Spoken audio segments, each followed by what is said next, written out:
I will formally start proceedings. So I'd like you to welcome Damien to today's event. Damien is, I think you probably read the preview that I did. Damien's done everything, haven't you, Damien? You've earned your living through. I haven't done a moon landing yet. Yeah, you haven't done the moon landing, but you've earned your living taking pictures. You've earned your living writing about photography. You've earned your living advising and promoting commercial photography companies. You've taught people how to do photography, and I think it's fair to say that one of your main genres is street photography, which I think you're going to talk about today. Yes. And in the past, we've had Olympus-centric guests. You're not quite so Olympus-centric, but I know that you have a relationship with Panasonic and you're familiar with Micro Four Thirds, and that's absolutely fine. We're not so steeped in Olympus that we don't talk about other systems, especially if it's the Micro Four Thirds system. That's good. Sorry, Ian, are people allowed to ask questions during the talk, or do we wait until the end? If they would like to speak up and interrupt you and you don't mind, that's fine. Otherwise, I don't mind at all, yeah. Otherwise, what you can do is you can type a message on the chat. If you look down the bottom, there's a chat icon. There's one message there already. Let me see what it says. It says, get him off. So from Moggy and from Sonia. So two nice there you are. I see you. So hello. You might. Moggy. Is there anyone here that you know? Do you recognise anybody? I mean, well, it's people I've met before. Yes. Okay. So this has happened in the past. I remember when we did Andy. He started waving to everyone. He seemed to know everyone. But and Andy Rouse. So. And I believe, and as we were discussing before, Andy, our own Andy, who's Shenstone on the forum, he's been to one of your workshops. So he's never the same again. Recovered. Yes. Okay, so if you'd like to share your screen, and it's all yours, basically. Can everyone see that? Yes, indeed. Yes, good. Okay, great stuff. Well, I was going to say good evening, but it's the afternoon, isn't it? Good afternoon, everybody, and thank you all for turning up. But thank you very much, Ian, for inviting me. It's a great privilege to come and talk to your people. So I'm very pleased to be here. As Ian said, I do lots of different things at the moment. Well, one of my main things is teaching street photography, but obviously that's off the agenda at the moment. For the foreseeable future, but fortunately I'm also a journalist, so I test cameras, I do all the technical reviews for British Journal of Photography, and I write for DP Review, the website. I noticed somewhere in the comments on your forum recently about Olympus Korea closing, someone mentioning that the DP Review audience is not always friendly. I think that's quite fair to say. So yeah, I risk my life every time I write a story for them. And also run a website for Panasonic users, which is Luminous Experience, which is run for Panasonic UK. I'm not a Panasonic ambassador. I always like to make that clear. I'm an independent journalist and I use everybody's kit. I like the Panasonic stuff, which is why I do a lot of things with them. But as soon as someone comes along with a better bit of kit, then I'll switch pretty quickly. But I own everybody's equipment. I've got Canon, Nikon, Pentax, Sony, etc., because I have to be completely familiar with all of these systems for when I'm reviewing stuff, so that I can review a piece of kit like a user rather than like an idiot who's just picked it up for the day and says, oh, I can't find the menu button. So I have to be fluent in all of these different systems. Just one interruption, Yeah, Dave. sure. One thing which I know that you are famous for amongst colleagues is your camera collection, and Yes. and we did have your namesake Andy Westlake on right at the beginning, and he has a growing collection as well. So if we have time, really. People might want to talk about that. But I just thought I'd mention that. Yeah, I'm big into cameras. I've got everything from wooden plate cameras to latest digital stuff. So, and everything in between. And I don't collect to look at them and stroke them. I collect them to use them and photograph with them, because they will give me a different look, and they make me feel differently as well, which I think is important. But that is a different talk entirely. Today we're going to talk about street photography, but I have, as Ian said, I got known for street photography, but it was kind of by accident, actually, because when I started at amateur photographer 23 years ago, when everything was in black and white, actually it wasn't black and white, but it was certainly film, I was shooting everything, because every time I was in the technical department, and every time a bit of kit came in, I would go out with it and photograph with it, come back, write it up, send it, and then do the same the next week. And I spent a lot of time doing all sorts of different types of photography, which I absolutely loved. As I went up the ranks, I ended up being stuck in marketing meetings and advertising meetings and all that sort of thing, and didn't really get much chance to go out and take pictures, and that's not really what I joined up for. And the only time I got to shoot was between Liverpool Street Station and our office, which at the time is on the South Bank. And it's a 25-minute walk from one place to the other. And I would take pictures then, because that was the only time I was free to actually use anything that came in. And obviously between Liverpool Street Station and the South Bank, what are you going to photograph? It's either going to be architecture or it's going to be street photography. So I amassed an enormous collection of street photography. Everything I put up on social media was street photography.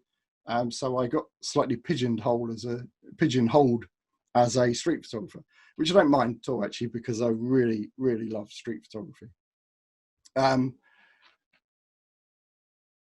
One of the exciting things about street photography is you can discuss what street photography is for a good 3 or 4 days without repeating yourself and without coming to any conclusion.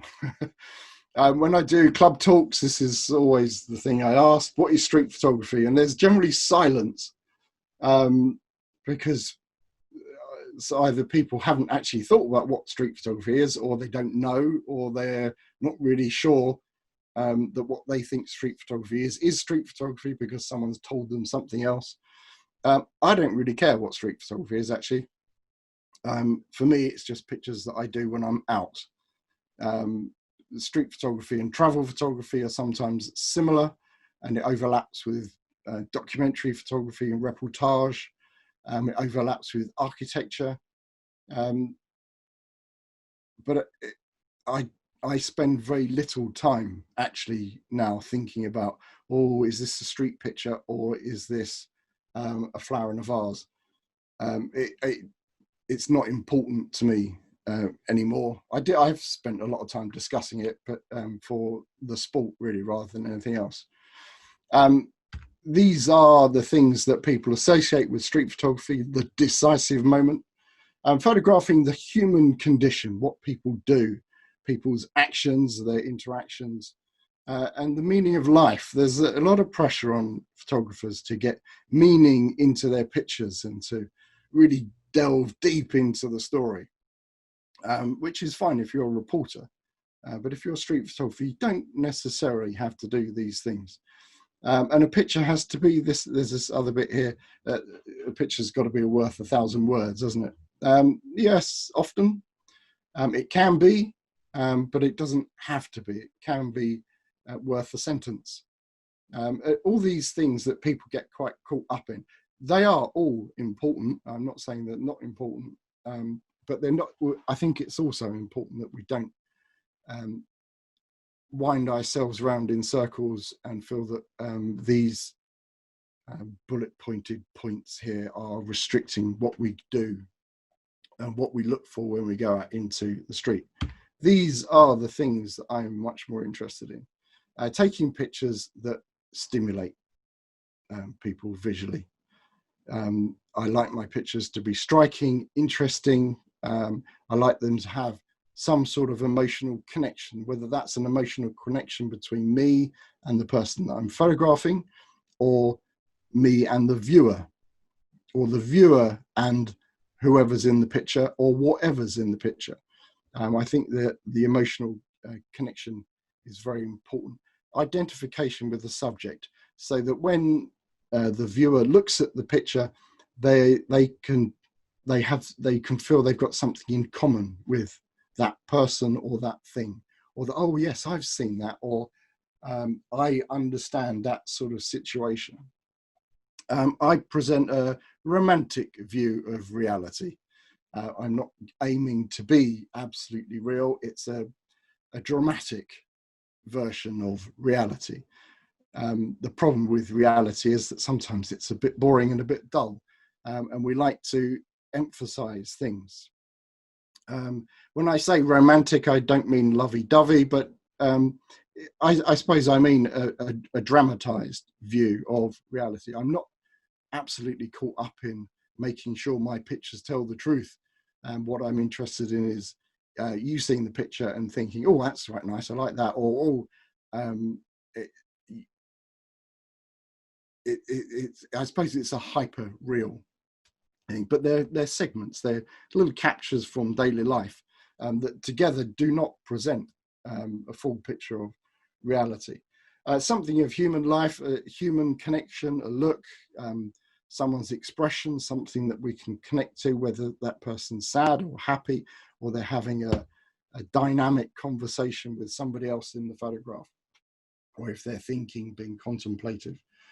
All these things are important. But in the bottom one here, the sense of being there, I want the viewer to look at the picture and to be able to imagine without very much effort at all that they're there. For me, that's what photography is about, is showing someone who wasn't there what it was like to be there. So that's what I want people to get out of my photography. These are the things I concentrate on when I'm out in the street: light, color, graphics, reactions. That's my reactions, and an appreciation of humanity. It's not absolutely necessary to like other people to be a street photographer, but I think it kind of helps. If we're interested in other humans, we will notice things about them, and we'll be able to make a connection with them even without talking to them or interacting with them. And we can stand and watch people and appreciate what they're going through. And I think that can help us to create much more sensitive pictures. The light, the color, the graphics, all about photographic techniques and compositional techniques to make the picture striking and interesting. I don't know if everybody here is on Instagram, but you look through Instagram, it's full of bold, bright colors that shout. It's like a firework display on every page. And because people are whacking up the color saturation and that sort of thing to get attention. And when you've got a whole page of shouty pictures, you can't actually hear any one of them. So I use these things, but I try to use them in moderation to create not necessarily quiet pictures, but pictures that aren't over the top. I try not to do very much processing, primarily because I haven't got time and I can't be bothered, and I'm not really very good at it. So those are the things that I use in my street photography. I've got a couple of, not a couple, quite a few themes, things that I go out looking for.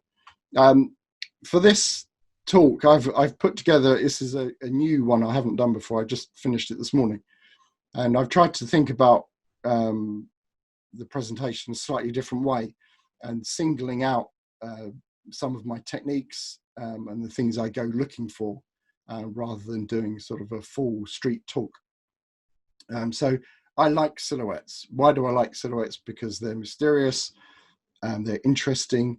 All we get is the outline of somebody, and you can often tell quite a lot from just the outline of somebody. It can tell a bit of a story, and I think that it captures people's attention, and it makes them look a little bit longer, rather than a picture that's a bit obvious, or a picture where everything is revealed. By keeping Damien, sorry to hidden. interrupt. Yes. Yeah. I can see a title. Is there a picture with that? No, but there is there. Ah, okay. All right. Yes. Yeah. I just I got a long talky bit at the beginning. Yeah. No. I just wanted to make sure that we have had technical issues in the past where parts of the presentation were visible and parts weren't. But please carry on. I'll edit this out, so don't worry. That's okay. Right, here's silhouette number 1. This is just a cab driver having a fag between fares. He's standing outside a bank at night, and the bank's lit up inside, either wasting electricity or because the cleaners are in.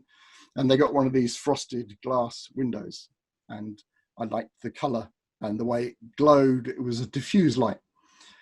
This guy got out of his taxi and lit up a cigarette. I positioned myself so that, can you see my mouse? Yeah, yes, you can, can't you? Can you see my mouse? Yeah. I positioned myself so that I've got part of the background is bright and part of it is feathering off this side here. And so that when he blows his smoke, we've got dark smoke against a bright background going into backlit bright smoke against the dark background. And I kind of like that transition. I've used something like a third here to divide up the frame. I'm not mad into the rule of thirds, but it just kind of works, doesn't it? So it makes sense to use it when it's appropriate. I don't think I consciously think about thirds. I think about divisions, and where should that division sit, and it kind of works nicely there.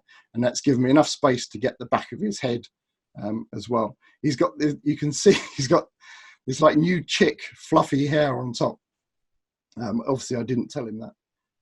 I just photographed him. But even from his outline and from the fluffy hair on his head and the rolls on the back of his neck here, and you can see he's smoking a rollie at the bottom there, you get some sort of sense of who he is and what he's like. Just what I'm trying to do is show more than just what he looks like. We're trying to tell a little bit more of a story about him. So here he is silhouetted against a bright background. So all these are going to be dark people against bright backgrounds. This is in Genoa. Yes, it is Genoa. I was shooting with a manual focus lens. It's an old Taylor Hobson lens. It's a 2-inch, and of course it's a C-mount, so it fits quite nicely on our Micro Four Thirds cameras. And I was using the trees here to frame up the nice coloured buildings in the background. And then this guy walked into the frame. I wasn't there to shoot people walking through, but as this guy came through, I saw the opportunity and shot him. He's madly out of focus, which normally I would think, oh God, I can't show that. But actually I quite like it being out of focus. So I've kept it in. And I love the silhouette here of his glasses. I've got a thing about being able to shoot through people's glasses because it just gives you an extra little clue about what they look like. And it's a happy accident. And I'm all up for happy accidents. I quite like them. And looking at this, seeing that actually it succeeded, it works, it's added another option to my head when I'm shooting. Oh, what would that look like out of focus? And it's another tool, I suppose, I can use creatively. Obviously, I don't go out to shoot things out of focus, although quite often that's what happens. But it's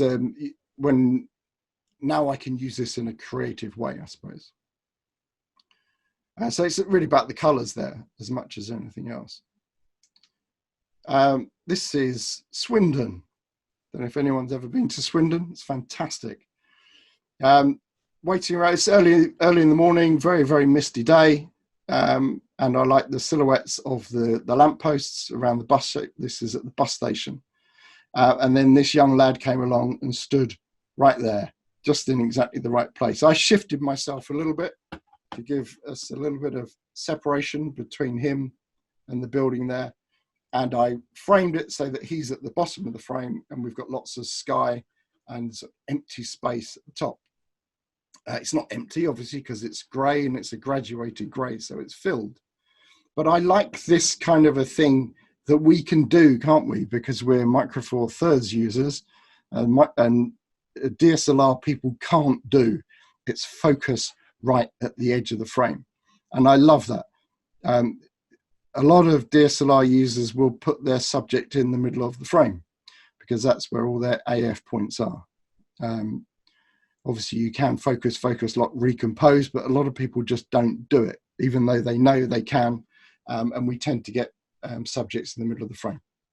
But we've got all these options using our touch screens and moving our AF points to the extremes of the frame. And I really like that idea. And I do that a lot because I can and because I think it's surprising and it makes a more interesting shot. I'm not averse to a little bit of fireworks and photographic drama. I shot this with the 12mm Leica lens, the 1.2, was it 1.4?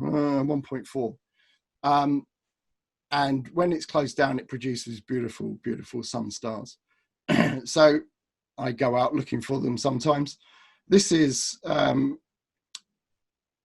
it's in Ireland. Sorry, you'd never believe it was Ireland because the sun's out and the sky's blue. But this was a lady walking her dog, and the lady's husband or the doggy's daddy was on the other side of the wall, and the dog could hear the daddy, and it jumped up, and it's beautifully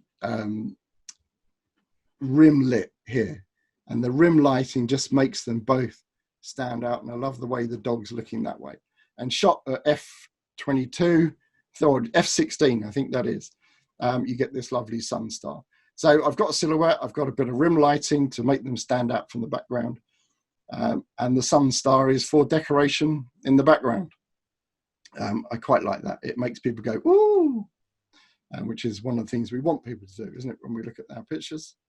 This is underneath Tower Bridge. Again, another silhouette shot. I framed it up and waited.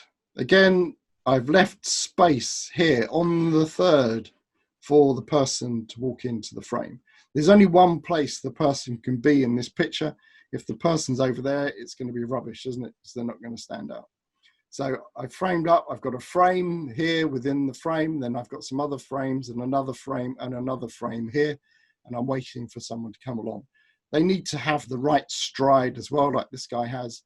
And as he walks across this wall, he stands out. He stands out because he's dark and the wall's bright, but also the wall's got this very rigid pattern of the tiles, which also makes him stand out because he's not a rigid pattern. He's a natural round form. I love shooting at night. The light doesn't change, does it? So you can stay there for ages and ages and ages without the sun moving around and destroying the picture. And we get low light the whole time. We get lots of different colored lights, and we get the light coming from lots of different directions. And I really like that. I think that's dramatic. So I like going out shooting at night. You can see it's a wet night as well. So we've got the floors turned into a mirror, and it's shiny, and we get reflections as well as silhouettes and shadows. What more could you ask for? A lot of people stay in when it's rainy, don't they? It's a bad decision. Silhouette, again, trying to take it a little bit further. This is a reasonably obvious shot, I suppose. Here, we're trying a different kind of a composition to be surprising. I quite like having a small subject in the frame, but a small subject that draws the eye. You know where you're supposed to look because there's lots of things taking you to the subject. We've got the handrail here leading us up, the stairs leading us up, and then the pattern of straight lines is broken by the curved lines here, which automatically draws our attention. But what draws our attention most is the contrast between the silhouetted man against the bright sky. So immediately we know where we're supposed to look. I'm drawing you into a very small part of the picture.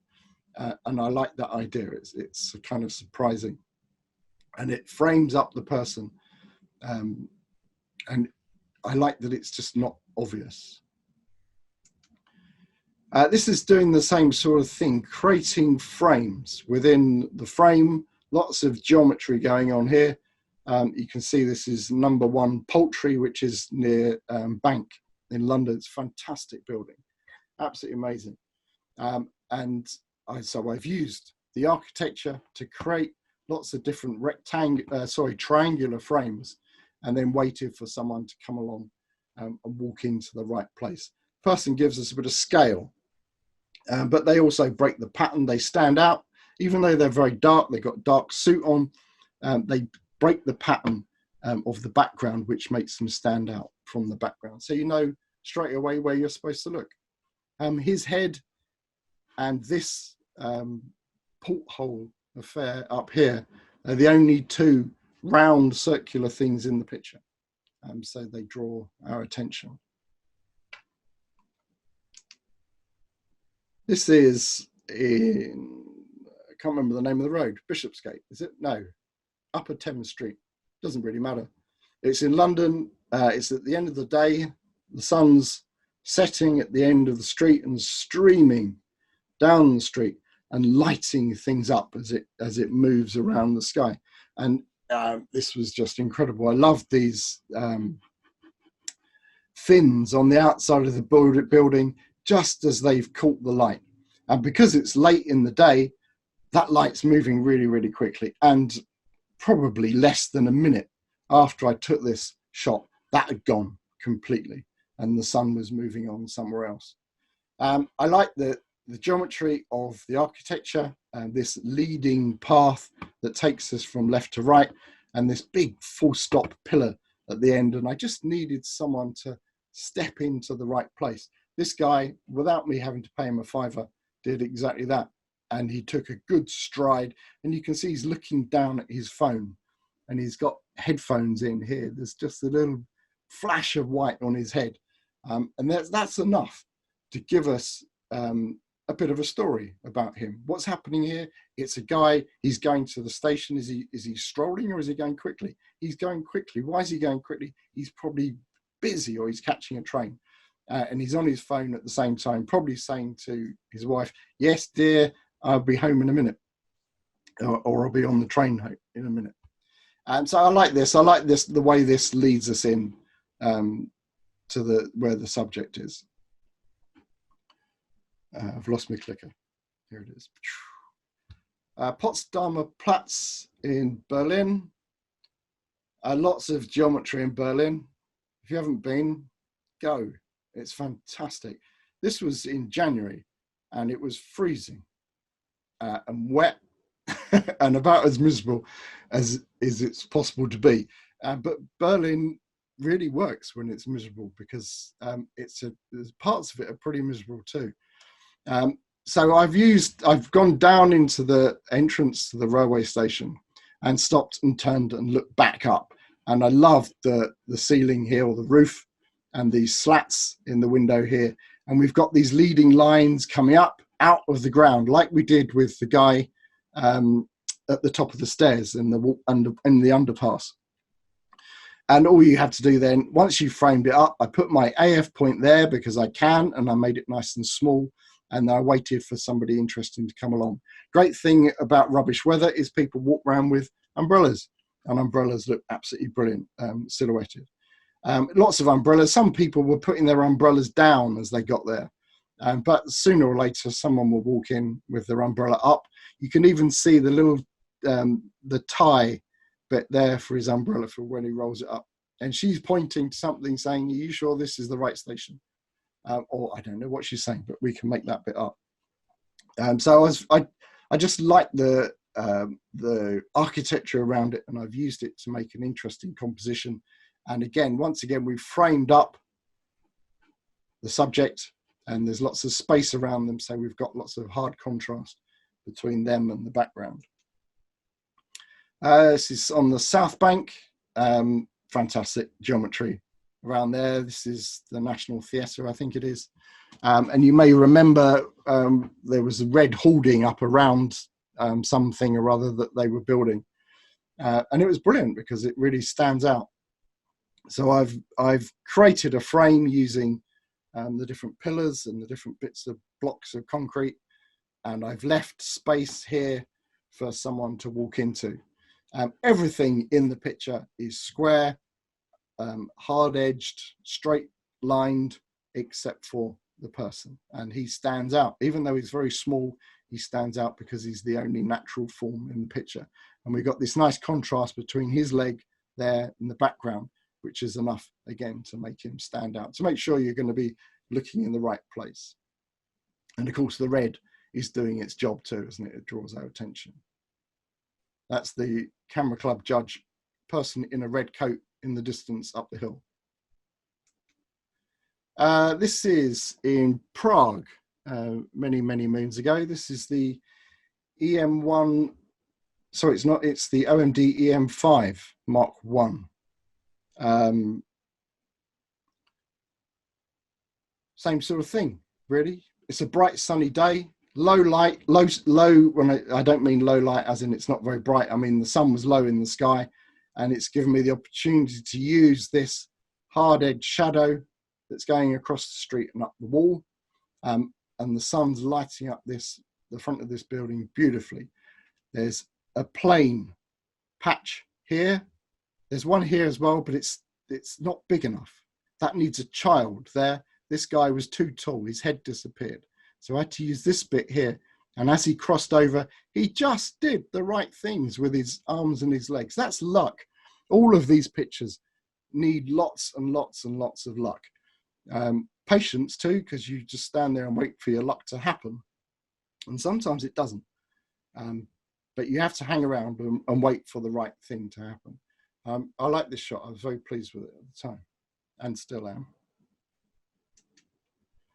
This is New York. Again, silhouette thing going on. We were just leaving a station, and I loved the sunset through the glass. Saw this young lad walking through. I thought, here we go. I put my AF point there. Didn't have very long. He's walking along this way. The train's coming out this way. So everything's moving in opposite directions. And I just managed to shoot him at exactly the right moment. We've got silhouette and we've got bright thing against the dark background going on as well. So there's lots of things to draw us into the shot there. This, again, the luck here is massive because look how his head fits perfectly in that window. Chances of that happening are pretty slim. Yeah, so I was very lucky to get that.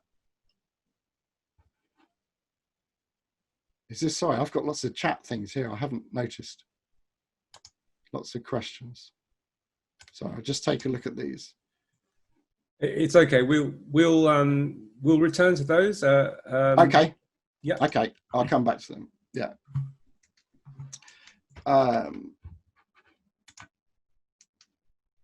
This is Wobbly Bridge. Wobbly Bridge is somewhere that's been photographed thousands and thousands of times for a very good reason, because it's incredibly photogenic.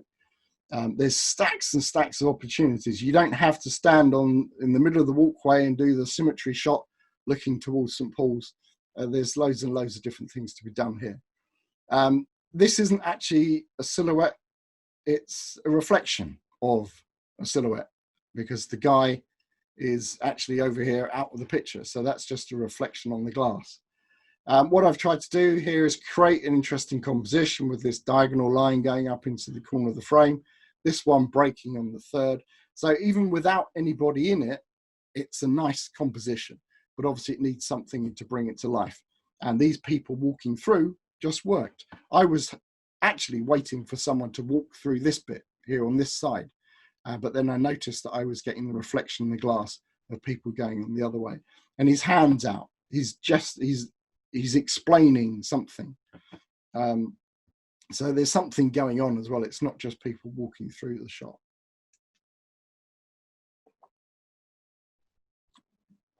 I'm a big fan of shadows as well. What's the difference between a shadow and a silhouette? Well, shadows can be disconnected from the person or the subject, and they can be different shapes. They're distorted often. So I kind of like that too. It adds an extra layer of mystery. Here's a pretty standard kind of a shadow picture. We've all seen this one before. There's nothing particularly original about it, but it doesn't mean to say that it's not very satisfying to do and very pleasing. I know when I put this on Instagram, I got far more likes than I was expecting. But I guess we all like predictability in a way. This works because the shadow's long shadows at the beginning and the end of the day. Obviously, we all know that, but if you're going out looking for shadows, that's something we need to pay attention to. And it works because he's got a good stride going on here, and that you can see his hand. Look how long his thumb is. He'd be an incredible pianist. And there's this background pattern of brickwork, or the block work on the floor, that is another added element. It's something else. And I like this big area of dark space here and on this side, because it concentrates our attention into this small part of the frame.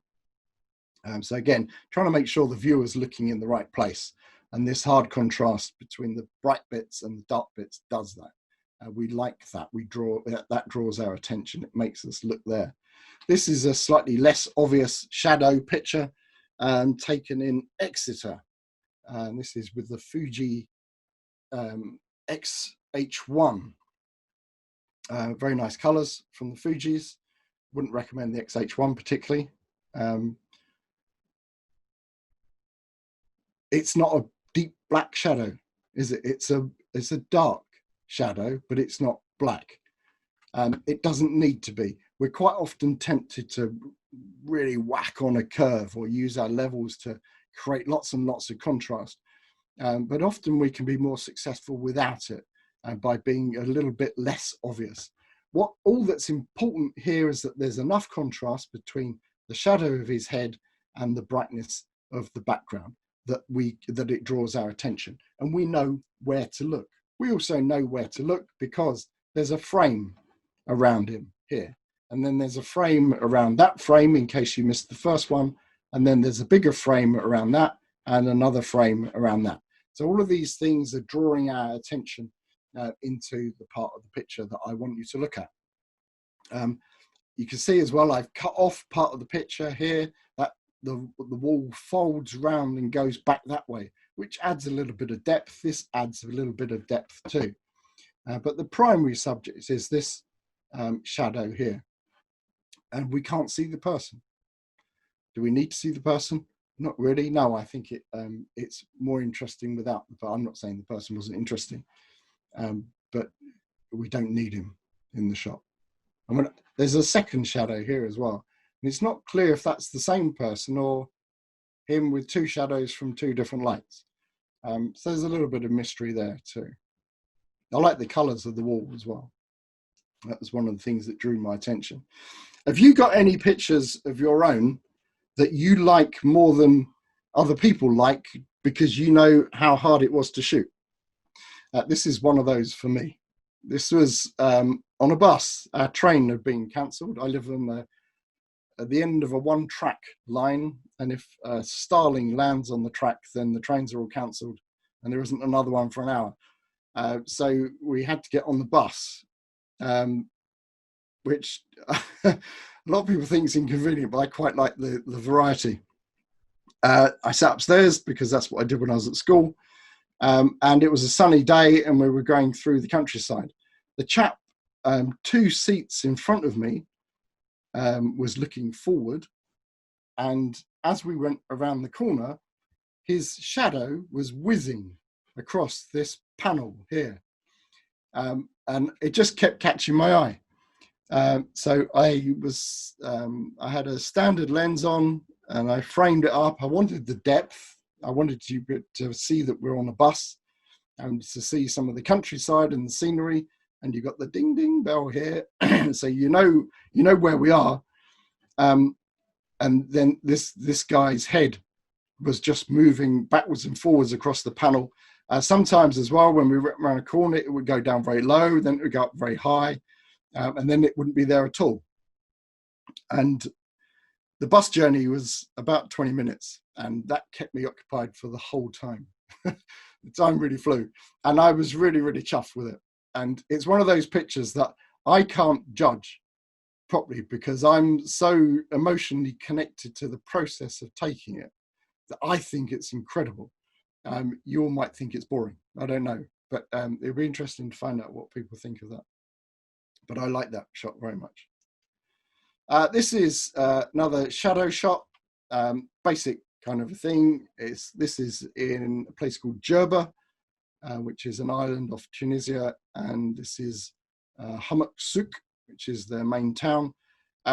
Standard Tunisian summer, very, very bright, hard sun against lots of white walls of this mosque. I like this. This guy here is not this guy. They're different people, but they have similar hats. It's very cool to wear those hats there. And I like that kind of shot. It's okay. But for me, I get this kind of a picture and I look at it on the back of the camera and I think, what can I do? I'm happy with this, but what can I add to it? How can I make this scene better? How can I add more depth? How can I make it more interesting? And when I used to help my son with his homework, and he's an unenthusiastic student, I think is the polite way of putting it. And we would say to him, do what you've been asked and then add something extra. And we'd say, if you were a barman and someone asked for a glass of Coke and you gave them a glass of Coke, well, they got what they asked for. But if you put ice and lemon in it, then they'll be really pleased and they'll come back, oh, this is really nice, because you've given them something extra.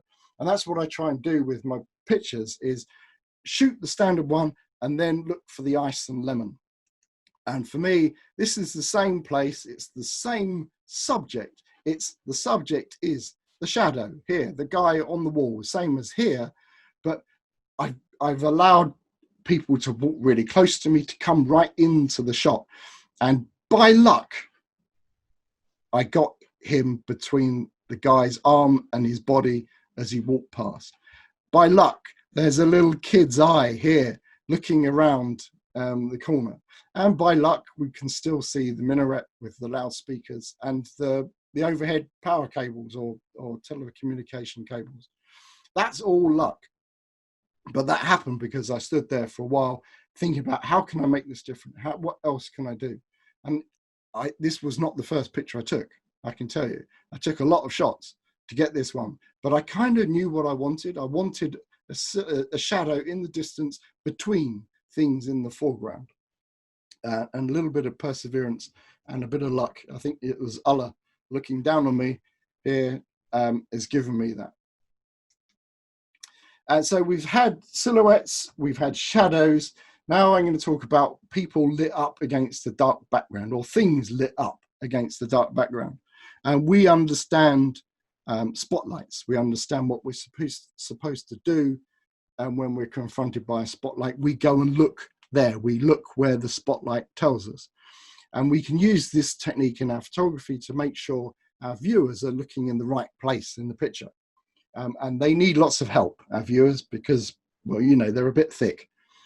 And we need to point out to them where it is that they're supposed to be looking. So I like finding patches of sunshine with a dark background and waiting for people to come into the shot. This is underneath Blackfriars Bridge in Londinium. I liked this here. This is just a crack, an opening, a gap between the top of the wall and the platform above. And it's made this sort of nice Nike kind of a tick. So I've set my scene. There's a patch of light in the foreground here. And then I'm standing there waiting for people to walk into the shot. By luck, these people turned up with their very, very cool shades, their parallel head angles, and they walked right in front of me. Because we've got touch shutter, don't we? And our cameras respond and react very quickly. That's what I've used. Just touch them in the face. I don't know where they're going to be in the scene. I don't know how big they're going to be in the frame or whereabouts they're going to be. But with touch shutter, when they get there, you just touch them in the face and the camera will shoot. And it's brilliant. It's so quick and easy to use. So yeah, God sent me these two dudes in their shades. This is shot with a Canon EOS 1DX of all things, around the back of Paddington Station. Really, really hideous, big sodium streetlight, creating that orange glow on the road and hard-edged shadows. I look for hard-edged shadows. So I made my composition and then waited for someone to come along. People were walking along here. There's a pavement underneath there. And no one was getting to the end to go around the corner because it doesn't go anywhere. Everybody stopped before the junction and crossed the road. So I just waited for the right person to come along. This bloke came along, and at the right moment, he just turned his head to see what it was I was photographing, which of course lit up his fantastic hat. And it's lit up, he was lit up to the side, but it's lit up his face. Yeah. And we got this nice shadow there. So he's lit up against the dark background, and you know where you're supposed to look. And we've got environment there as well, which adds to the story. This is in an amusement arcade in, what's that seaside resort called? On the west coast, near Wales. Can't remember. It's in the south. I can't hear anybody, obviously, so you're all probably shouting it at me. Supermare. Western Supermare, thank you very much. A prize to that man. Yeah, young lad, he's obviously lost all his pocket money in this bloody machine, hasn't won anything.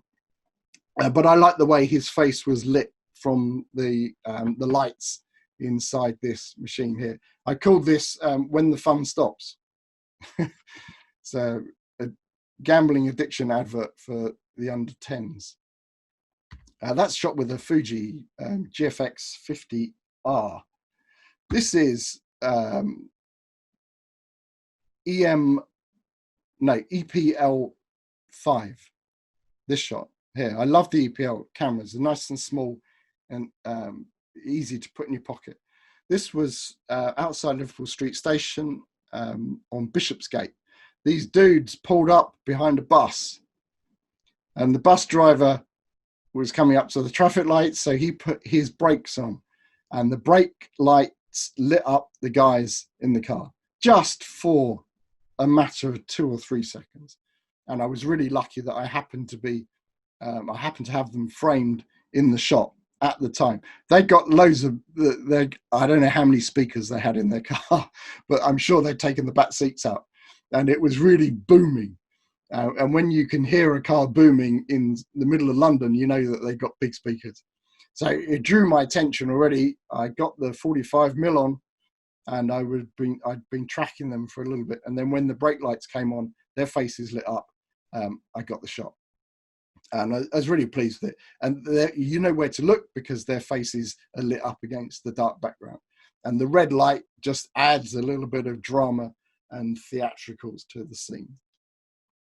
This is back in Western Supermare. Is it a picture of this gonk thing here that no one's ever going to win because those things are such a con? No, it's a picture of this guy looking at that, which has just taken his mortgage money for the month there. Right? His face is lit up. I've managed to frame him with the grabby thing here. And he's looking, I don't know what the emotion is that he's feeling there, but I don't think it's particularly friendly. But again, he's lit up against the dark background so that we know where to look. The contrast between his face and the background is not dramatic.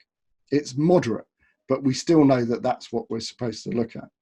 Back in Berlin here on a sunny day, I was standing outside the cafe looking in, and I saw this guy. This is called the explanation. He's mansplaining something or other to this lady sitting opposite him. and there's lots of hand motions going on, and he's got his shades on because the sun's on his face. And of course, because the sun's on his face, he's lit up against the dark background. And even though there's a lot going on, you can see the bar stools here, and there's lots of reflections going on up here. And you can see through the other window too. So we haven't got infinity, but we've got stuff going on in the distance. You know where you're supposed to look first. This guy obviously is sick of the conversation, so he's holding his newspaper up, trying to block him out. But we get to see this guy's face first. We have to have some form of hierarchy in our images. What's the most important thing? What's the thing I want people to see first? And then they can go off and look at the other parts of the picture afterwards. But we have to direct them to the subject first. This was in London, going down towards the river from Liverpool Street. This is shot with the Lumix LX100 Mark II when I was testing it. The Mark I didn't have a touchscreen, which just seemed ridiculous. Why would you do that if you're a Lumix, whose one of the things is touchscreen, and not to put a touchscreen on that camera? But the Mark II has a touchscreen. So I made a nice small AF area. And what I was doing was waiting for someone to walk past this patch of light here. People walking along the road, because the sun was shining through this courtyard, through the doorway, and creating this beautifully bright patch. Of course, people weren't walking in the right place because they're inconsiderate. But this guy in the van turned up, he's in a traffic jam, and he just stopped there, and he just put his hand up to his face. And as he did that, I shot him, because I love this little patch of light there that's making his head stand out. You can see his quiff, can't you, and his nose and things. There's enough information there to let us know what's going on. Shoreditch Station. This is shot with a Ricoh GR3, I think it is, the latest one, can't remember. But again, it's about the low direct sun. The sun's bouncing off a metal wall on this side and throwing light back into the entranceway. And I'd seen people walking through there, and as they walked through that patch of light, they lit up, and it was fantastic. So I just waited for someone interesting to come along. And I like this woman as she walked through. She just happened to be looking in the right place, looking down. And we've got lots of modeling here on her face, so it makes her stand out from the background. This is Harrogate. The other day, I was out with Harrogate Photographic Society. Well, not the other day, to be fair, it was a few months ago. Miserable, rainy, cold day. But it was great for photography. This guy outside Nero's, you can see all the condensation inside Nero's, and the windows are all lit up by this these enormous bulbs on the inside. And he's gone outside to light up as well. And he just turned in the right direction to let the light from the end of the street hit his face. And it's the color as much as anything else that makes him stand out. But he's also brighter than his hair, his jacket, and that bit of the background. So it makes him stand out. I'm going to whiz through this because I realize I'm running out of time. When I said about adding ice and a bit of lemon, quite often that means adding a little bit of depth.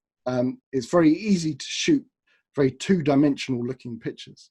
And I always try to, not always, I often consider whether something in the foreground is going to help this picture and to have depth and to create a more three-dimensional feel. Here we got sort of classic leading lines going from one corner to the other, leading us out of the diner. We go to the back of his head, her face, his bright teal shirt, and then we can follow the bar stools out to the street. So it takes us from one part of the picture to the other. We're back in Exeter here. The burger van was lit up at night and it looked really nice. This couple turned up to sample its delightful fares. Standing on the pavement shooting them was quite nice. But then I walked around into the bus shelter and shot through the glass. So we've got a bit of the bus shelter here, a little bit of reflection, and it adds just an extra dimension. Again, is it a bit of mystery? I'm not really sure. I suppose the reflections are, oh, what's going on there? But it gives us something in the foreground to look through, which I quite like. This is Weston-super-Mare as well, on the pier, shooting through an open door. You see this a lot in movies and in these high-end television series where we've got cinematic techniques. And quite often someone's in the kitchen and the camera's outside in the hallway looking through the kitchen door or looking through the serving hatch. And we get that we're in one place and something else is going on in another place. This also is looking through the window. I've been careful to include the cruets on the table here to give us something in the foreground, and we can bounce from there to the subject. And we've got the pillar here, which is part of the window. So we've got the depth, and also we've got the action, the little baby bird here being fed by daddy. And again, we're using contrast to make them stand out. But the depth, I think, is important because it can help us feel like we're there. This is Norwich. She's waiting for the number 22 on a very rainy day, shot through the rainy glass of a bus shelter. I focused on the rain instead of on her to give us this stippled pattern over her face. But the colours are nice. And you'll see as well that I've been quite careful about my composition and dividing the frame into comfortable portions. Why is that area dark and black and there's nothing there when I could have had the street if I'd gone over here? But actually, if I'd had the street, you may have looked at the street instead of her. So this is another way of controlling what the viewer's looking at. Shoreditch again, very cool dude here, pulled up at the lights. I framed him up. I'd already photographed him. What else can I do to this shot? How can I make it better? Wait for someone to walk in front of the frame. So I stood there with the camera up. I don't shoot with the camera to my eye. I'm holding the camera away from my face and waited for this guy to walk into, or someone to walk into that part of the frame. And as he did, I shot and the camera reacts really, really quickly. Cape Verde, again, trying to get lots of foreground, middle distance, and then distant distance to give us lots of depth in the scene and so that we can feel like we're there. I'll whiz through this bit here. A bit of humour, I think, always helps people like to laugh, but also humour is just about making that human connection. This one's called Some Days Are Harder Than Others. This one's called Pissed Again. Because we've got the option to have nice small cameras, we can carry our nice small cameras with us every day and everywhere we go. This is shot with a Lumix GM1, I don't know if you remember that, with a nice little flat 14mm pancake, and it fits very nicely in your pocket. Same with the EPL cameras. With that, with a nice pancake on it, you can carry it everywhere instead of having to use your bloody phone. This is Berlin. That's shot with the EP1 of all things. And when we could shoot square and black and white at the same time, it was a revolution. This little boy here doesn't recognize that as a potential lunch because she's quite frightening, isn't she? That's only in Germany. If that was in Essex, that would be drawn all over. This is one's called Signaling Problems. You're just using reflections inside and out on a train. Can't remember where this is. Oh, I do. It's in Perth. I loved the butterflies coming out of the lamp. It's ridiculous. And the guy, the very serious guy, eating his lunch with his glass of milk, hiding behind the menu in case someone come along and steal his grub. But again, I've been careful about my composition, using this wooden panel as a dividing line. So you've almost got two pictures in one. This is Leeds recently. I went up to do a talk for a camera club up there, and we were supposed to do a street day the next day, but the weather forecast was horrendous and no one wanted to come out to play. So I just went and entertained myself using reflections, and I got a bunch of those, which kept me entertained for a good 20 minutes. So, questions?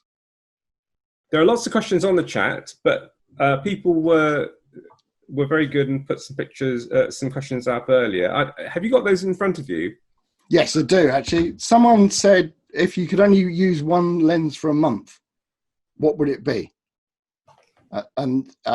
There was some sort of suggestion that might be a difficult question.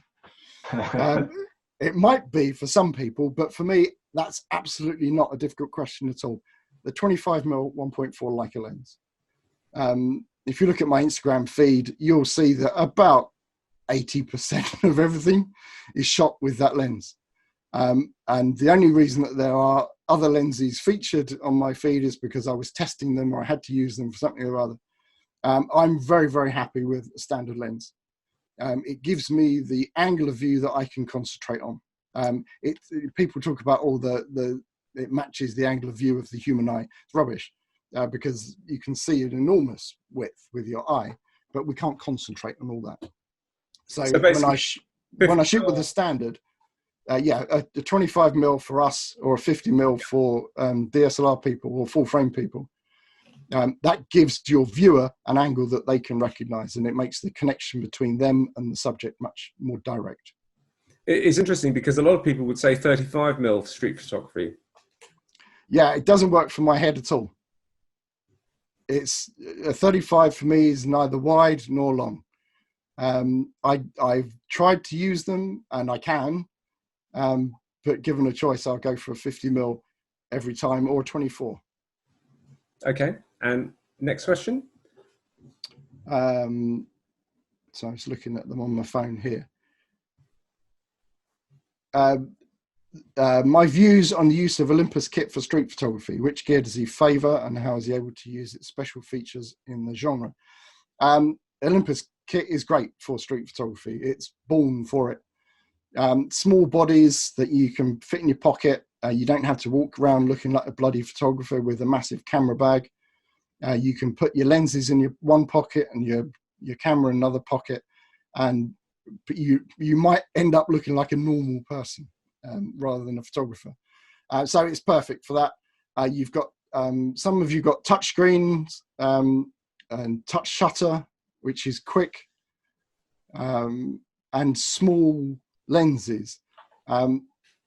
So some of the Olympus lenses aren't small; they're quite big. The Pro lens is very good, but quite big. But you can get away with it. But having a small camera body for street photography is really important, I think.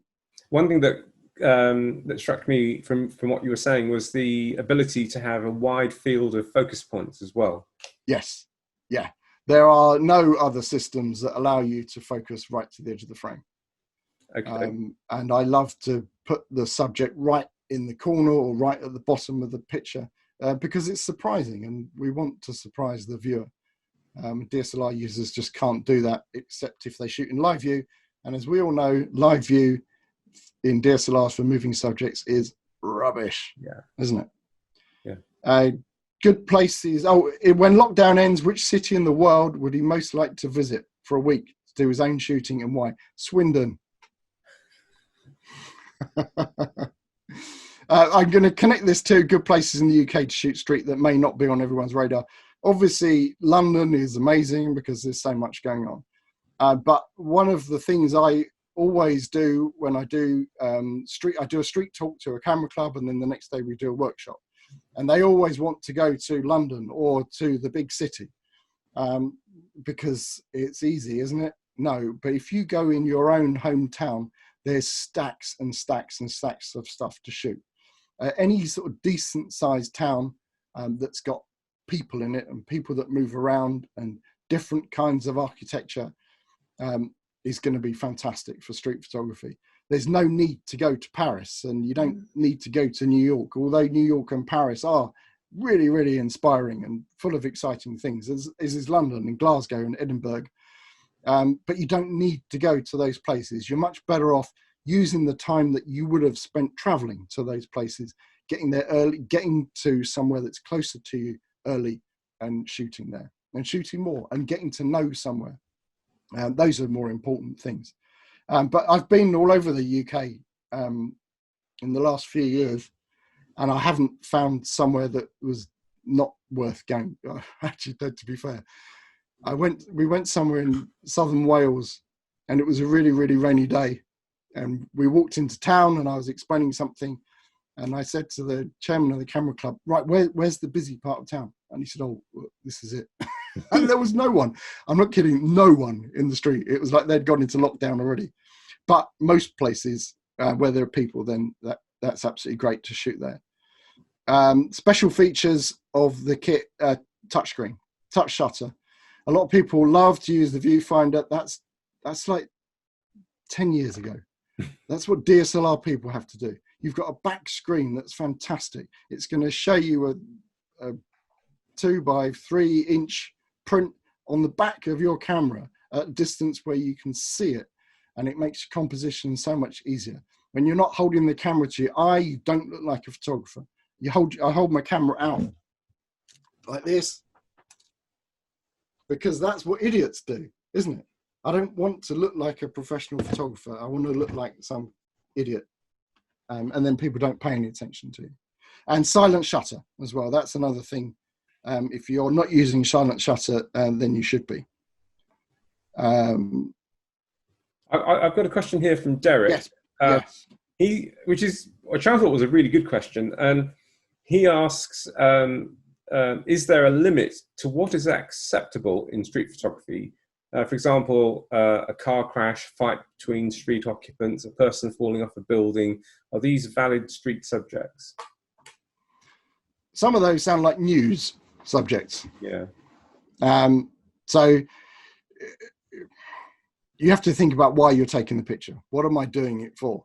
If it's someone about to jump off the building and all you're thinking about is getting 20 points at the camera club, then you maybe need to go and see a therapist. But if you're doing it for news, because that's your job, or you want to be a news photographer, you're interested in news photography, then those are perfectly valid things. I think too, the way we use the pictures that we've taken is as important as what we're thinking about when we shoot them, because it's perfectly possible to shoot something in the moment and then afterwards decide that actually that's not really suitable for a camera club competition, or I'm not going to put that on my Instagram so that people can say, wow, you're an amazing photographer when you photographed someone who's just overdosed in the street or something like that. So we need to examine our consciences on why we're doing this. What is this picture for? Am I helping the person that's in the shot? Am I going to help someone else by showing this kind of a picture? Or am I just doing it for my own personal gratification? So we need to be careful. I don't shoot homeless people, primarily because I would have to have that conversation with myself when I'm out in the street. Am I helping this person? Is there any benefit for me photographing this guy, or any benefit for him? And if there isn't, then why am I doing it? And I don't want to have that conversation myself when I'm out. I want to be concentrating on light and other things. So I just don't, because I don't want to be exploiting people.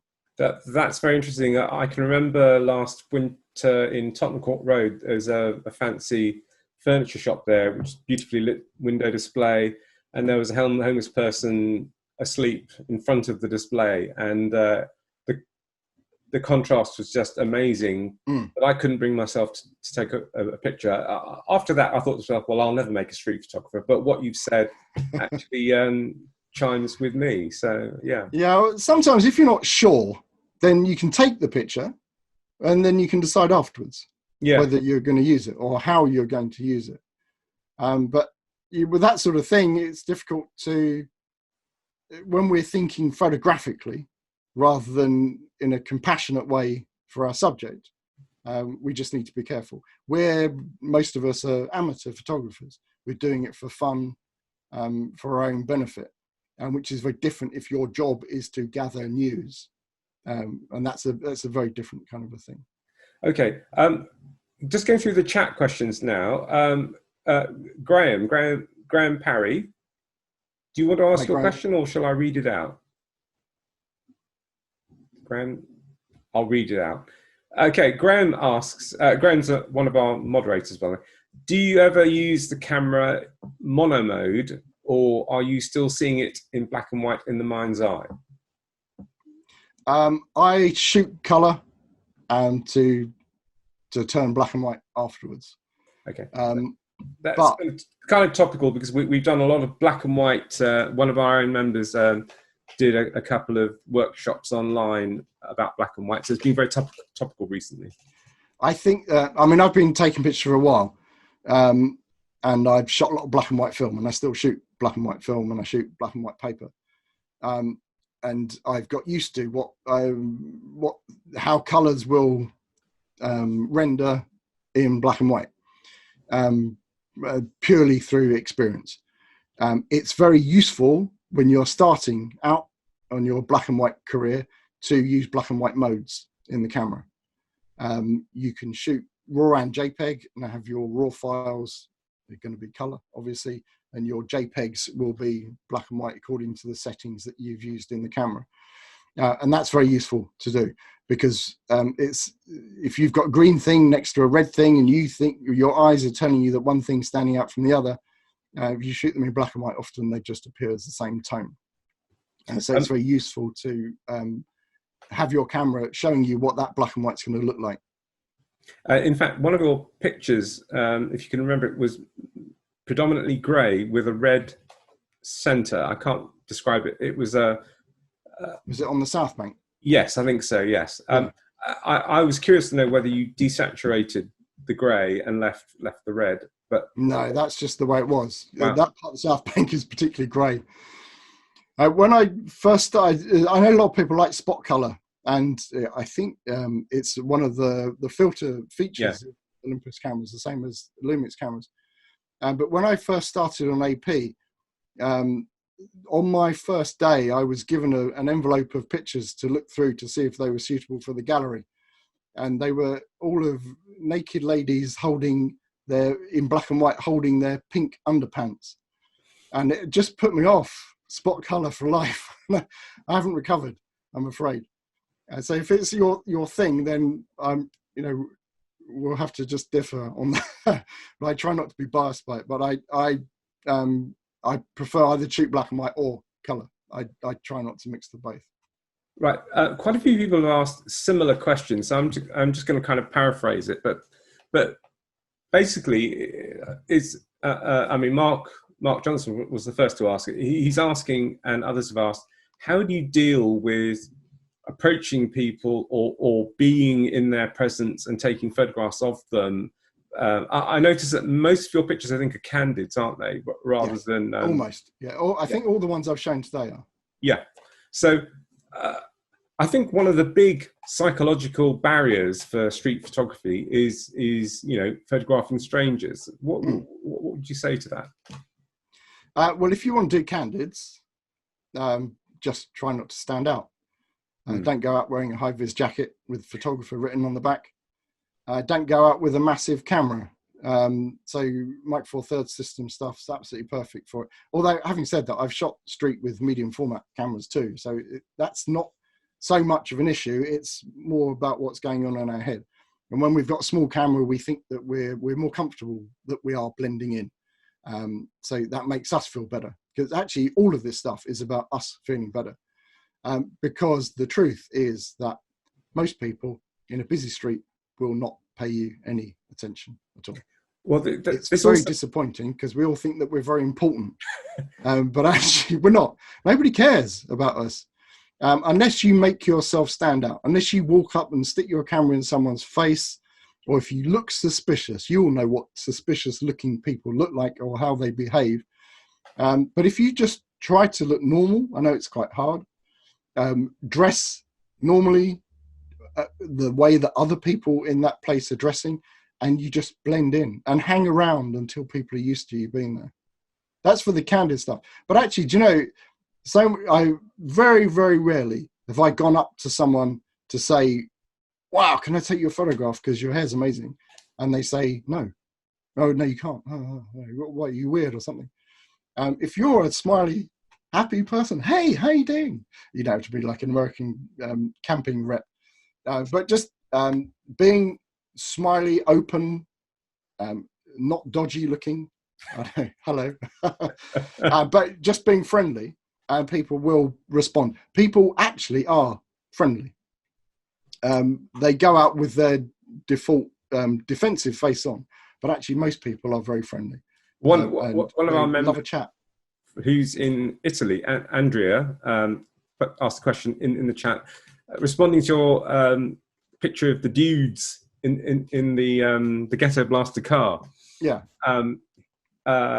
He thought that you were crazy, I think, to take a picture because he was expecting you to be murdered in the next 5 seconds.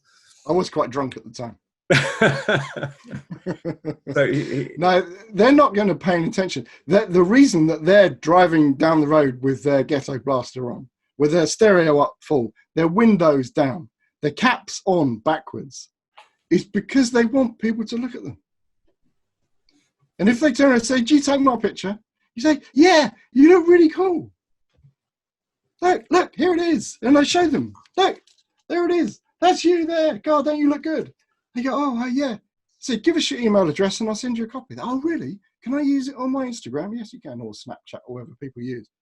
But generally, people are friendly and they're happy. So long as if your intentions are right, if you're out there taking pictures of people because you like people, then you're not doing anything wrong. If you're taking pictures of someone because you're mocking them or you're looking down on them, then you need to question yourself. If you can't show someone the picture that you've just taken of them, then you're putting yourself in a difficult area. So I try to take pictures that people will like. I'm not trying to flatter anybody, but just not being harmful, I suppose. Ian, if I could just pop in there, I've done one of Damien's street courses, and I just back up everything he said there. I mean, he wandered around in a grotty green coat, and nobody ever looked at him, which he was quite proud of the coat. But they're worried I was going to ask for money. I mean, I think you've said to us that nobody's ever been punched on one of your courses, and we weren't that day, and it was a wonderful day, and it really was an eye-opener to, like you say, you can just stand there and not worry about it. And I do now worry a lot less when I'm in those sort of places. Yeah, I think it's normal when I do a club talk or a workshop. Who's slightly worried about being stabbed to death today? And everybody puts their hand up because everybody's worried about it. But at the end of the day, I said, "Well, who got stabbed to death?"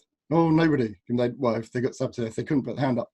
But there is very little interaction between the people that we're photographing and the photographers. But it takes a certain state of mind, I suppose, or to know that it's okay. But also, there's a lot of technique around it, and not standing out or not getting in people's faces or blending in and that sort of thing. Well, so yeah, that takes a bit of experience. David Seddon actually has asked here, do people actually spot you most of the time, or do they, or are you invisible to them most of the time? No, I'm used to being invisible. No, actually, there's a difference between somebody noticing that you're there and someone paying any attention to you. When you're walking along the high street and you got to the end, I say to you, "Well, who did you see?" You might say, "Oh, I didn't really see anybody," because you were thinking about why did Van der Valk finish last week? I thought there was going to be another series, because you've got other things on your mind. But there's a difference between knowing that you didn't walk into anybody when you walked down that road, so you must have noticed that there were people there, but you're not paying any attention to them. And most people are like that, particularly if they're a couple or a group of people, they're chatting to each other. They're not paying attention to anybody else. Okay, I got one from Tricia. Lots of negative space. Do you do this with a view to the images being picked up by magazines? I mean, this comes back to your time as a magazine editor, of course, and having type added, I presume, to the negative space. Are you commissioning, Tricia? I'll send you my email address. No. In actual fact, it really, really annoys me when I've gone to great lengths to produce beautiful, delightful negative space, and some bloody designer puts a caption on it and wrecks it. One of the great things about the BJP is they never, ever do that, and they never crop a picture because they appreciate the effort that went into it, or they can't be bothered. But yeah, it's something that I know every time I send a picture to Future, I know that they're going to do something horrible to it. But no, I like negative space to be negative space. If I'm shooting something for a cover, then yes, that's different, and I will keep those things in mind. But when I'm shooting my street stuff, it's for me and nobody else. Thank you. Thank you, Tricia. I can see you there. I've actually got a question from Mark. How dare you, Mark, asking questions about Panasonics? But anyway, I'm going to ask it anyway. Mark Farrington. Another question for Damien. Would he like Panasonic to produce an updated successor to the GM5? Oh, they have done. Sorry to disappoint you. Yes, when they switched the GM5 to GX800. Yeah. And now we've got the GX880.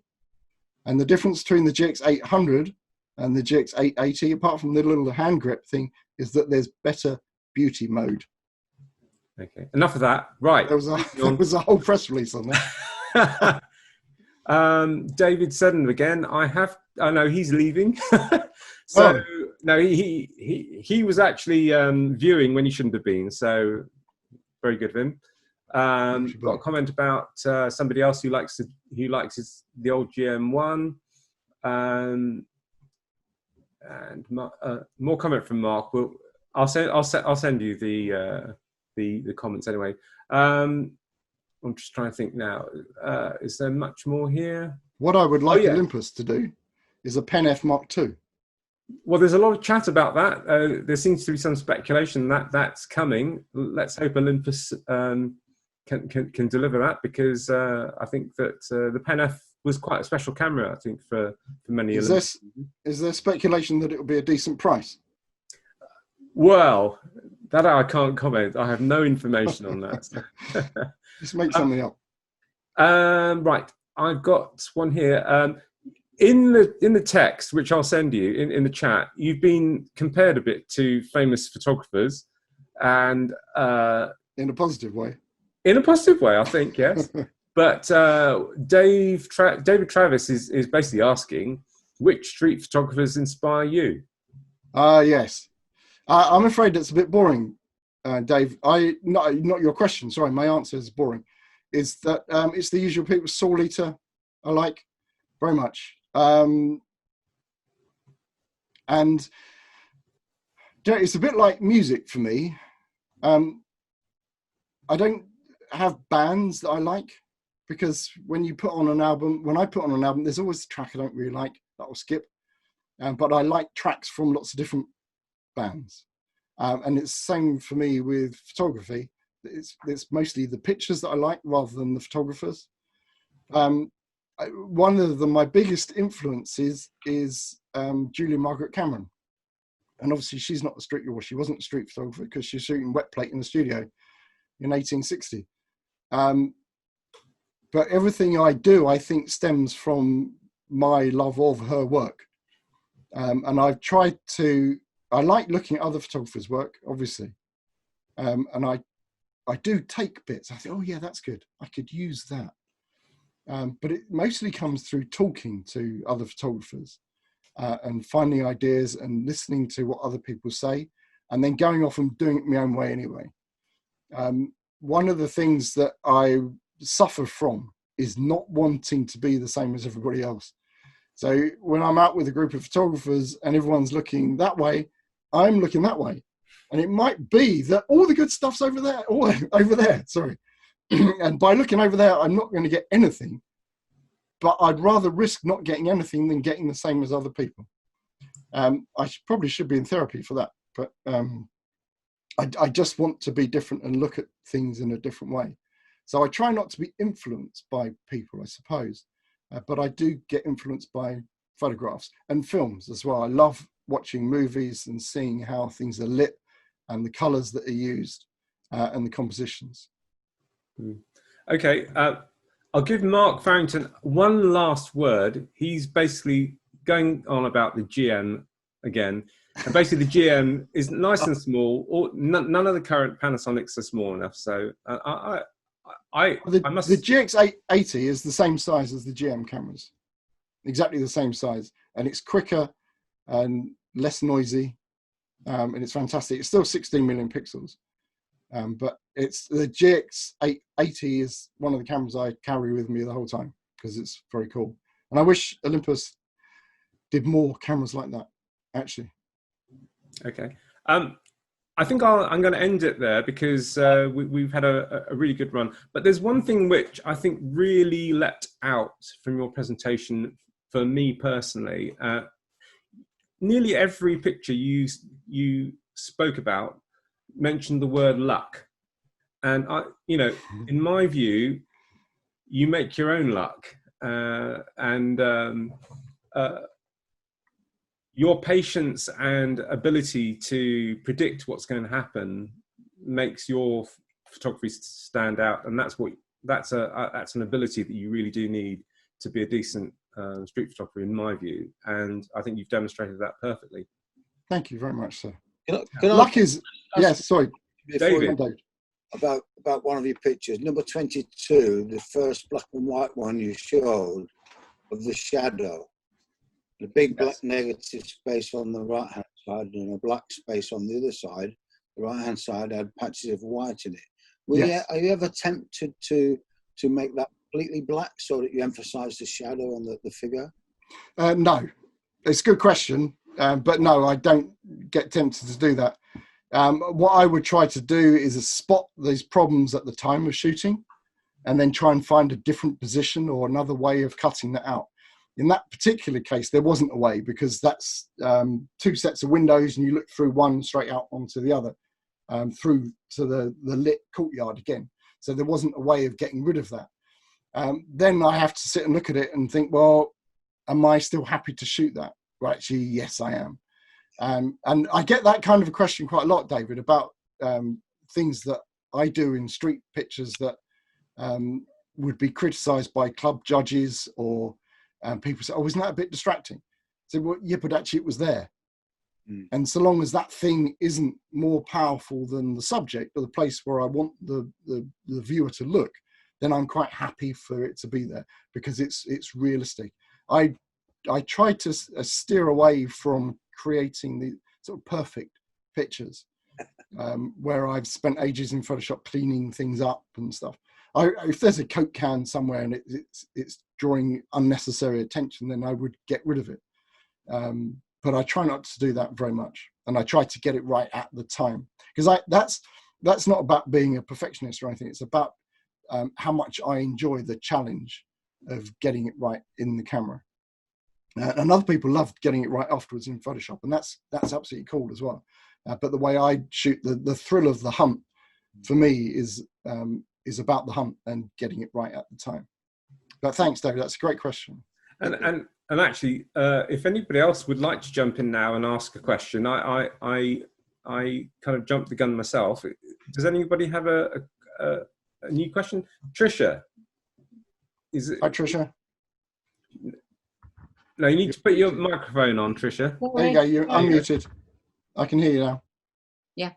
How can we find out which camera clubs you talk at? Is it on your website? Or it's pretty easy at the moment, because I'm not talking any. Because they're all bloody cancelled. Not even virtually. Well, I might be going to Glasgow via Zoom at some stage. No, actually, at the moment, there isn't one. But it's something I should do. Is it a case of going into a camera club program then and looking, or? I guess, yeah, or finding clubs near you and maybe suggesting that I go and talk to them.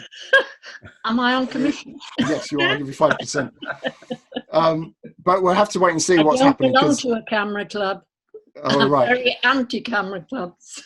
In actual fact, I was doing a program recently sponsored by or supported by Panasonic, and they put it on. We had it on the Lumix Experience. The poor new girl had to go through and put up all the talks I was doing. I think there were about 56 of them, and then about a week later we went into lockdown and they were all useless. She was close to shooting herself. Thank you. But I'll do that again, and I'll put them up on my own site as well. I would travel to the end of the earth to see you in the flesh. For goodness me, you'd want a refund, I can tell you. No, really enjoyed that. Thank you very much, Tricia. Thank you for coming. I can say I saw Damien at a local camera club earlier on this year. And I thought we're going to get the same today. Some of the pictures were duplicated, but not all. In the flesh is much better than on the screen. He walks bigger. Around, he takes the mic, is much better in the flesh. Thank you, Damien. I'm off. Thank you, David. Yes. Hi, James, you've got a question. Yes, I wonder, what are you doing to keep yourself sane during lockdown? Who says I'm sane? I'm being kind. I'm writing about bloody photography while not taking any pictures, which I'm busy with. We have a forum like yours for Panasonic users that I run, and that's because lots of people are working at home or not working at all. That's become more lively recently. Exactly the same thing has happened here. Yeah, it's great actually. It's exactly what it needed, as isn't as well organised as Ian's. So that's keeping me busy. And also a lot of those people are shooting birds in their garden. I mean, photographing birds in their garden, obviously. And that's not something I really do. So that's inspired me to get where is it? Get the 100, 400 mil out and start shooting with that. I've only managed a hedgehog so far, which it's close enough. Oh, prickly subject. But yes, I'm very good. But I write a lot as well as part of my job. I've been doing news stories for DP Review every evening, and I'm working for AP, Amateur Photographer magazine. I've been doing interviews and things for them. So there's plenty of stuff. Fortunately, my range of interest is really wide. So when one thing stops or there's not much of one thing, then I can go off and do something else. I got a whole load of 5.4 filming right before the lockdown happened, so I could get my processing up and running and things, but I actually haven't had time to do it, which is nice in one way, but a bit annoying in another way, because I was really looking forward to it. Jim McCabe, did you have a question?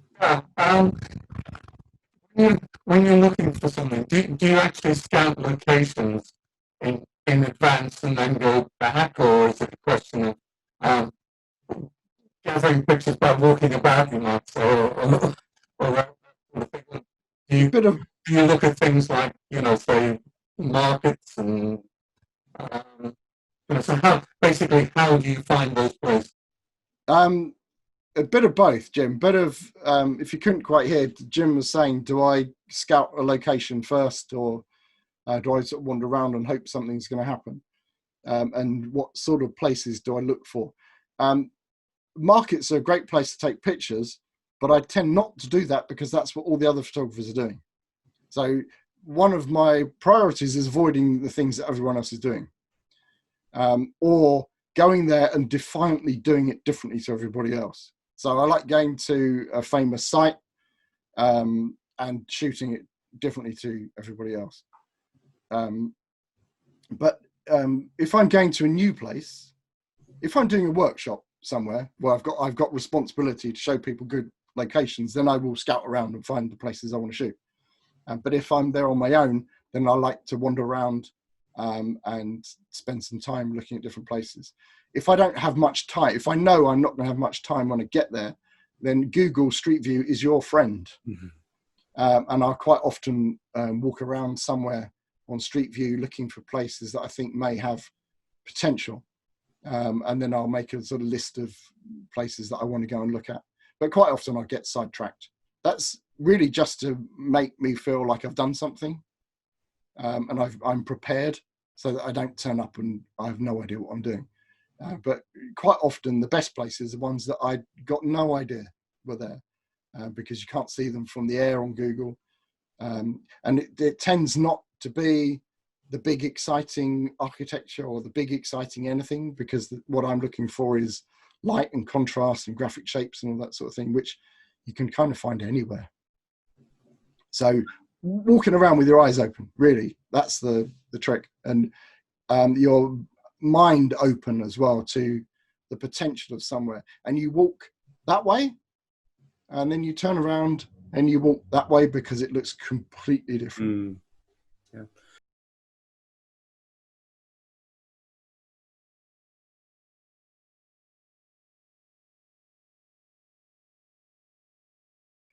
This is Lumix Lexicon. It's a private project that I'm just starting. And if anybody has a GM1, for example, this is going to be live streaming classes for Lumix users, where I talk you through the menu system of your camera and teach you how to use stuff and the features that people don't really know exist. Actually, you'll be amazed how many people have been using Lumix cameras and Olympus cameras for 20 years, or no one's been using them for 20 years, and don't know they've got touch screens and all that sort of thing. So this is it's a live streaming, so you can ask questions and things like that. And if you've got problems with your camera, that will help you. But that's going to start in June. But I've got an Instagram account up now, so if you want to follow that, then you'll be in touch when it goes live. That's my website, damiendemolder.com. Lots to learn, kiddies. And I do street photography classes when we're allowed out of the house. And here's my social media stuff there. And I'll put these links on the video when we publish it. And thank you very much. Lighting has just run out of battery, so I think there's just one more thing I wanted to show you. I've got lots of Olympus kit. Sorry, I need to go back to my normal screen. I have to say, I do like number 48. Would you like chips with that? Oh, there it is. There we go. That's better. Can you see me now? Yes. I wanted to show you this.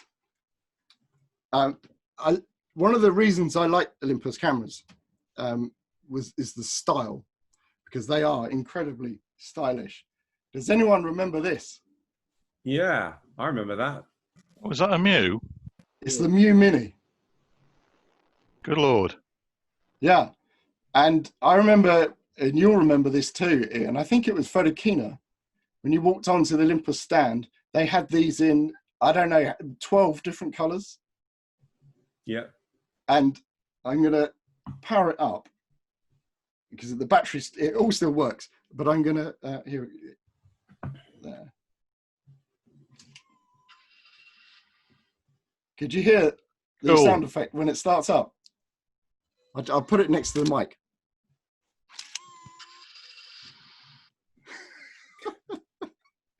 It's ridiculous. Do you hear it? It has a car engine. Yeah, it sounds like a little dolphin coming out to play. It's so cool. And I'm so pleased that I kept it for all this time. I'm just going to play that again. Oh, yeah. Yeah, I heard it that time. Very cool. Olympus need to make cameras that look like this. Again. They should have called that a Mew Flipper. Yes. But with more than 4 million pixels. And not smart media. Hey, don't knock it. I'm looking at a fantastic A3 that was taken on an E10 with 4 megapixels. And yeah, nothing wrong with that. Pin sharp, fantastic lenses on them. Pixels aren't everything, I think. My humble opinion. I agree with you, but this isn't pin sharp. This is good for shaving.